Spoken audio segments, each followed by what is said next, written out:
Assalamualaikum warahmatullahi wabarakatuh. Selamat pagi, siang, dan sore.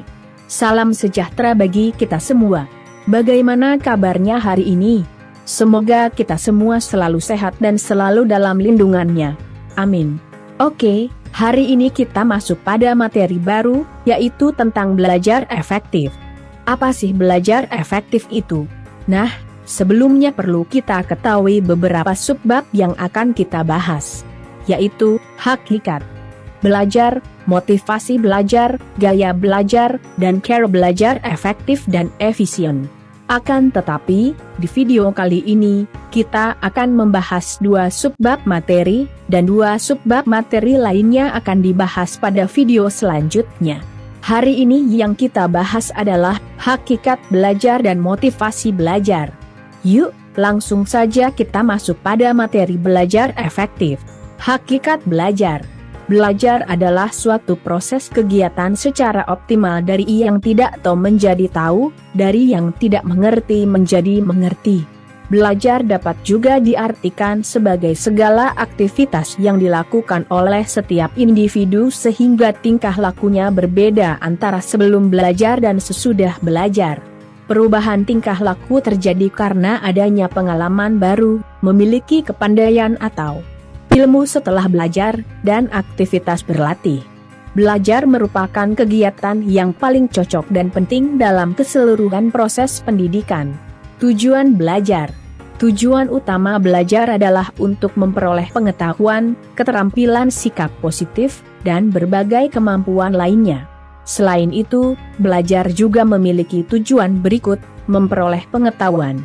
Maksudnya adalah, dengan belajar, pengetahuan akan meningkatkan kemampuan berpikir seseorang dan juga sebaliknya. Kemampuan berpikir akan berkembang melalui ilmu pengetahuan yang dipelajari. Menanamkan konsep dan keterampilan maksudnya adalah, penanaman konsep membutuhkan keterampilan, baik keterampilan jasmani maupun rohani. Keterampilan jasmani berhubungan dengan hal teknis atau pengulangan. Sedangkan keterampilan rohani cenderung berhubungan dengan penghayatan, cara berpikir, dan kreativitas dalam menyelesaikan masalah atau membuat suatu konsep. Membentuk sikap. Maksudnya adalah, pembentukan sikap mental peserta didik akan sangat berhubungan dengan penanaman nilai-nilai sehingga menumbuhkan kesadaran di dalam dirinya. Jenis-jenis belajar. Ada beberapa jenis belajar berdasarkan kebutuhan dalam pola kehidupan manusia, yaitu belajar abstrak. Maksudnya adalah belajar dengan cara-cara berpikir abstrak. Tujuannya untuk memperoleh pemahaman dan pemecahan masalah yang tidak nyata. Belajar keterampilan. Maksudnya adalah belajar menggunakan gerakan-gerakan motorik. Tujuannya memperoleh dan menguasai keterampilan jasmaniah tertentu. Belajar sosial. Maksudnya adalah belajar memahami masalah-masalah dan teknik untuk memecahkan masalah tersebut. Tujuannya untuk menguasai pemahaman dan kecakapan dalam memecahkan masalah sosial seperti masalah keluarga, persahabatan, dan kemasyarakatan. Belajar pemecahan masalah. Maksudnya adalah belajar berpikir secara sistematis, logis, teratur, dan teliti. Tujuannya untuk memperoleh kemampuan dan kecakapan kognitif untuk memecahkan masalah secara rasional, lugas, dan tuntas. Belajar kebiasaan. Maksudnya adalah perbaikan kebiasaan yang ada. Tujuannya agar memperoleh sikap dan kebiasaan-kebiasaan perbuatan baru yang lebih tepat dan positif. Motivasi belajar. Seseorang melakukan sesuatu usaha karena adanya motivasi.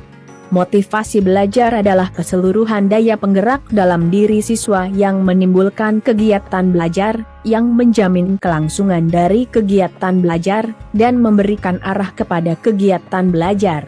Motivasi memiliki 3 fungsi, antara lain: 1.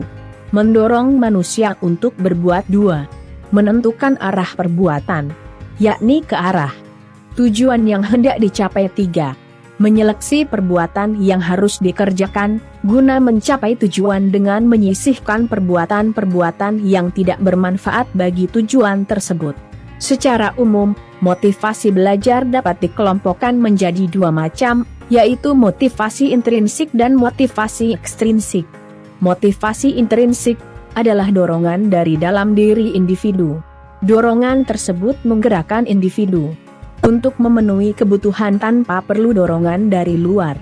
Motivasi ekstrinsik adalah motivasi berdasarkan dorongan dari luar yang tidak secara mutlak berkaitan dengan aktivitas belajar. Motivasi belajar ini bukan karena ingin mengetahui sesuatu, tetapi karena ingin mendapatkan pujian, hadiah, dan sebagainya. Mungkin sekian materi yang kami sampaikan, 2 subbab berikutnya akan kita bahas di video selanjutnya. Terima kasih atas perhatiannya dan sampai jumpa. Quote of the day. Masa depan adalah milik mereka yang menyiapkan hari ini. Maka jangan pernah berhenti belajar, karena hidup tak pernah berhenti mengajarkan. Tetap semangat dan jaga kesehatan. Semoga pandemi ini segera berakhir. Jangan lupa untuk like, komen, dan subscribe. Sampai jumpa.